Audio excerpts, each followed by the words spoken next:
Item ಯಾವುದೇ ಇರಲಿ try ಮಾಡಿ ಆಚಿ ಚಿಕನ್ ಮಸಾಲಾ. ರಾಜ್ಯದ ಜನರ ಮುಂದೆ ಒಂದು ಮಾನವೀಯ ಸ್ಟೋರಿಯನ್ನ ಇಡ್ತಾ ಇದ್ದೀವಿ.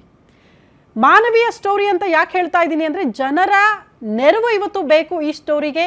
ಒಬ್ಬ ವ್ಯಕ್ತಿಗೆ ಅವ್ರು ಯಾರು ಅಂತ ಅಂದರೆ, ಇಷ್ಟು ದಿನಗಳ ಕಾಲ ಸರ್ಕಾರಿ ಕೆಲಸ ಅಂದರೆ ದೇವರ ಕೆಲಸ ಅಂತ ನಂಬಿ ಕೆಲಸ ಮಾಡಿದವರು, ಜನರ ಸೇವೆ ಮಾಡಿದವರು.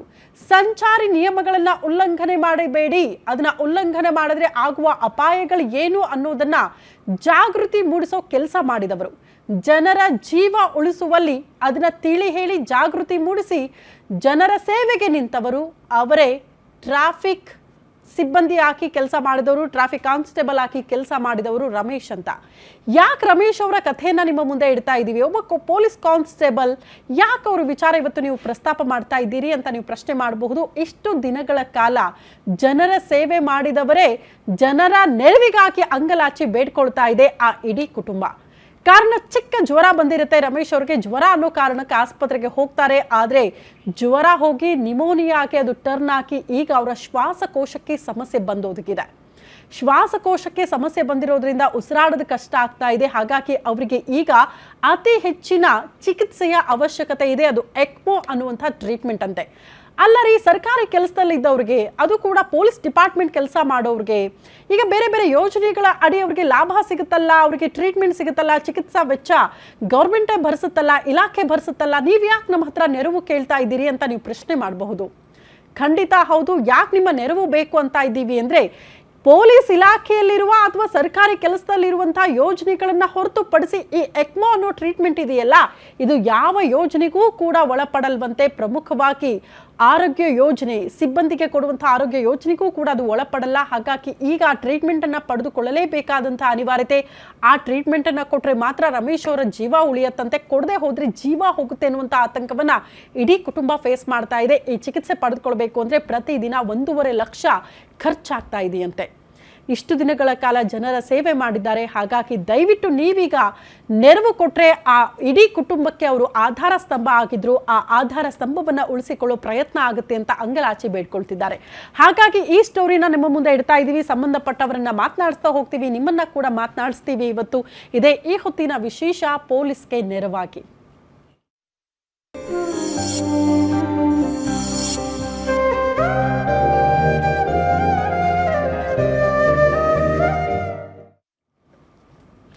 ಪೊಲೀಸರು ಅಂತ ಅಂದರೆ ಆರಕ್ಷಕರು, ನಮ್ಮನ್ನು ರಕ್ಷಣೆ ಮಾಡುವವರು. ಇಷ್ಟು ದಿನಗಳ ಕಾಲ ಜನರ ರಕ್ಷಣೆಯೇ ನನ್ನ ಕೆಲಸ ಅಂತ ನಂಬಿ ಕೆಲಸ ಮಾಡ್ತಿದ್ದವರು ತಮ್ಮ ಜೀವಕ್ಕೆ ಕಂಟಕ ಬಂದ್ಬಿಟ್ಟಿದೆ. ನಿಮಗೆಲ್ಲ ನೆನಪಿರಲಿ, ಈ ಟ್ರಾಫಿಕ್ ಪೊಲೀಸ್ ಅಂತ ಕೆಲಸ ಮಾಡ್ತಿರ್ತಾರಲ್ಲ, ದಿನನಿತ್ಯ ಜನರ ಮಧ್ಯೆ ಇರ್ತಾರೆ, ಟ್ರಾಫಿಕ್ ಮಧ್ಯೆ ಇರ್ತಾರೆ. ಧೂಳು, ಹೊಗೆ, ಬಿಸಿಲು ಇದ್ಯಾವುದನ್ನು ಕೂಡ ಲೆಕ್ಕಿಸದೆ ಅದರ ಮಧ್ಯದಲ್ಲಿ ಕೆಲಸ ಮಾಡ್ತಾರೆ. ಅದರಿಂದಲೇ ಅನೇಕರು ಉಸಿರಾಡೋದಕ್ಕೂ ಕೂಡ ಸಮಸ್ಯೆಯನ್ನು ಫೇಸ್ ಮಾಡ್ತಿದ್ದಾರಂತೆ ಡಿಪಾರ್ಟ್ಮೆಂಟಲ್ಲಿ. ಅದೇ ರೀತಿ ಈಗ ರಮೇಶ್ ಅವರ ವಿಚಾರದಲ್ಲೂ ಕೂಡ ಹಂಗೆ ಆಗೋಗಿದೆ ಅಂತ. ಇದು ಸಂಚಾರಿ ಪೊಲೀಸ್ ಕಾನ್ಸ್ಟೇಬಲ್ ಒಬ್ಬರ ಕರುಣಾಜನಕ ಕಥೆಯನ್ನ ನಿಮ್ಮ ಮುಂದೆ ಇಡ್ತಾ ಇದ್ದೀವಿ. ಜ್ವರ ಅಂತ ಮಲಗಿದವರು ಇವತ್ತು ಸಾವು ಬದುಕಿನ ನಡುವೆ ಹೋರಾಟ ಮಾಡ್ತಿದ್ದಾರೆ. ಪುಲಕೇಶಿ ನಗರ ಟ್ರಾಫಿಕ್ ಠಾಣೆ ಹೆಡ್ ಕಾನ್ಸ್ಟೇಬಲ್ ರಮೇಶ್ ಅವರ ನರಳಾಟ ಇದು. ಸಾಮಾನ್ಯ ಜ್ವರದಿಂದ ಹಾಸಿಗೆ ಹಿಡಿದಿದ್ರು ಹೆಡ್ ಕಾನ್ಸ್ಟೇಬಲ್ ರಮೇಶ್. ಜ್ವರ, ನಿಮೋನಿಯಾಕ್ಕೆ ತಿರುಗಿ ಗಂಭೀರ ಸ್ಥಿತಿಯನ್ನ ತಲುಪಿದ್ದಾರೆ ರಮೇಶ್. 2 ಶ್ವಾಸಕೋಶಗಳ ಸಮಸ್ಯೆಯಿಂದ ನಾರಾಯಣ ಹೃದಯಾಲಯದಲ್ಲಿ ಸದ್ಯ ಚಿಕಿತ್ಸೆಯನ್ನು ಪಡೆದುಕೊಳ್ತಿದ್ದಾರೆ. ಚಿಂತಾಜನಕ ಸ್ಥಿತಿಯಲ್ಲಿರುವ ರಮೇಶ್ ಅವರಿಗೆ ಎಕ್ಮೋ ಟ್ರೀಟ್ಮೆಂಟ್ ಬೇಕಾಗಿದೆಯಂತೆ. ಎಕ್ಮೋ ಟ್ರೀಟ್ಮೆಂಟ್ ಬೇಕು ಅಂದರೆ ಪ್ರತಿದಿನ 1.5 ಲಕ್ಷ ರೂಪಾಯಿ ಬೇಕಂತೆ. ಆರೋಗ್ಯ ಭಾಗ್ಯ, ನಾನು ಆಗಲೇ ಹೇಳಿದ್ನಲ್ಲ, ಈ ಯೋಜನೆ ಪೊಲೀಸ್ ಡಿಪಾರ್ಟ್ಮೆಂಟಲ್ಲಿ ಕೆಲಸ ಮಾಡೋರಿಗೆ ಸಿಕ್ಕರೂ ಕೂಡ ಆ ಯೋಜನೆಯಡಿ ಎಕ್ಮೋ ಟ್ರೀಟ್ಮೆಂಟ್ ಬರಲ್ಲ. ಹೀಗಾಗಿ ಪ್ರತಿದಿನ 1.5 ಲಕ್ಷ ರೂಪಾಯಿ ಚಿಕಿತ್ಸಾ ವೆಚ್ಚ ಭರಿಸಲೇಬೇಕಾದಂಥ ಅನಿವಾರ್ಯತೆ ಕುಟುಂಬಕ್ಕೆ ಇದೆ. 40 ವರ್ಷದ ಪೊಲೀಸ್ ರಮೇಶ್ಗೆ ನೆರವಿನ ಹಸ್ತ ಈಗ ಬೇಕಾಗಿದೆ. ಚಿಕಿತ್ಸೆ ಮುಂದುವರಿಸಬೇಕು ಅಂದರೆ ಸಾರ್ವಜನಿಕರ ಆರ್ಥಿಕ ಸಹಾಯ ಅತ್ಯಗತ್ಯ. ಸಹೋದ್ಯೋಗಿಗಳು ಹಾಗೂ ಹಿತೈಷಿಗಳಿಂದ ನೆರವಿಗೆ ಮನವಿ ಮಾಡಿಕೊಳ್ತಿದ್ದಾರೆ ಜನರ ಮುಂದೆ. ಮಾನವೀಯತೆ ಮೆರೆದು ರಮೇಶ್ ಅವರ ಚಿಕಿತ್ಸೆಗೆ ನೆರವಾಗಬೇಕು ಅಂತ ನಾವು ಕೂಡ ಗ್ಯಾರಂಟಿ ನ್ಯೂಸ್ ಕೂಡ ಮನವಿ ಮಾಡ್ಕೊಳ್ತಾ ಇದ್ದೀವಿ ಜನರ ಬಳಿ. ಇದು ಸಂಚಾರಿ ಪೊಲೀಸ್ ಕಾನ್ಸ್ಟೇಬಲ್ ರಮೇಶ್ ಅವರ ಕರುಣಾಜನಕ ಕಥೆ. ಮಾನವೀಯ ಮೌಲ್ಯಗಳು ಅಂತ ಹೇಳ್ತೀವಿ, ಇನ್ನೂ ಕೂಡ ನಮ್ಮ ಮಧ್ಯೆ ಜೀವಂತವಾಗಿದೆ. ಯಾಕಂದ್ರೆ ಯಾರಾದರೂ ಕಷ್ಟ ಅಂತ ಬಂದಾಗ ಅವರಿಗೆ ನೆರವು ಕೊಟ್ಟೇ ಕೊಡ್ತೀವಿ. ನಮ್ಮ ರಾಜ್ಯದ ಜನ ಒಂದು ವಿಶಾಲ ಮನೋಭಾವನೆ ಇದ್ದವರು, ಸಹಾಯ ಮಾಡ್ತಾರೆ ಅನ್ನೋ ಕಾರಣಕ್ಕೇನೆ ಗ್ಯಾರಂಟಿ ನ್ಯೂಸ್ ಈ ಸ್ಟೋರಿನ ನಿಮ್ಮ ಮುಂದೆ ಇಡ್ತಾ ಇದ್ದೀವಿ.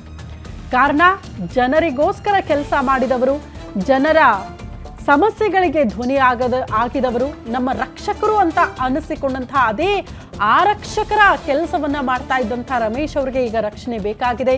ಅವರ ಜೀವ ಉಳಿಸೋದಕ್ಕೆ ನಿಮ್ಮ ನೆರವಿನ ಹಸ್ತ ಬೇಕಾಗಿದೆ. ಇಡೀ ಕುಟುಂಬಕ್ಕೆ ಆಧಾರ ಸ್ತಂಭ ಆಗಿದ್ದಂಥ ರಮೇಶ್ ಅವರ ಜೀವ ಅತ್ಯಗತ್ಯ. ಹಾಗಾಗಿ ಈ ಸ್ಟೋರಿನ ನಿಮ್ಮ ಮುಂದೆ ಇಡ್ತಾ ಇದ್ದೀವಿ. ದಯವಿಟ್ಟು ನಿಮ್ಮ ಕೈಲಾದಷ್ಟು ಸಹಾಯ ಮಾಡಿ ಅಂತ ನಾವು ಕೂಡ ಕೇಳ್ಕೊಳ್ತಾ ಇದ್ದೀವಿ. ನೋಡೋಣ, ಸಂಬಂಧಪಟ್ಟಂತ ಇಲಾಖೆಯ ಅಧಿಕಾರಿಗಳನ್ನ ಮಾತನಾಡಿಸೋ ಕೆಲಸ ಮಾಡ್ತೀವಿ, ಸಂಬಂಧಿಕರನ್ನ ಮಾತನಾಡಿಸ್ತೀವಿ, ಸ್ವತಃ ರಮೇಶ್ ಅವರ ಪತ್ನಿಯವರನ್ನ ಮಾತನಾಡಿಸ್ತೀವಿ. ಎಕ್ಸಾಕ್ಟ್ಲಿ ರಮೇಶ್ ಅವ್ರಿಗೆ ಆಗಿರುವ ಸಮಸ್ಯೆ ಏನು ಅದ್ರ ಬಗ್ಗೆ ಕೂಡ ನಿಮ್ಮ ಮುಂದೆ ಇಡುವ ಪ್ರಯತ್ನ ಮಾಡ್ತೀವಿ ಮಾಹಿತಿಯನ್ನ.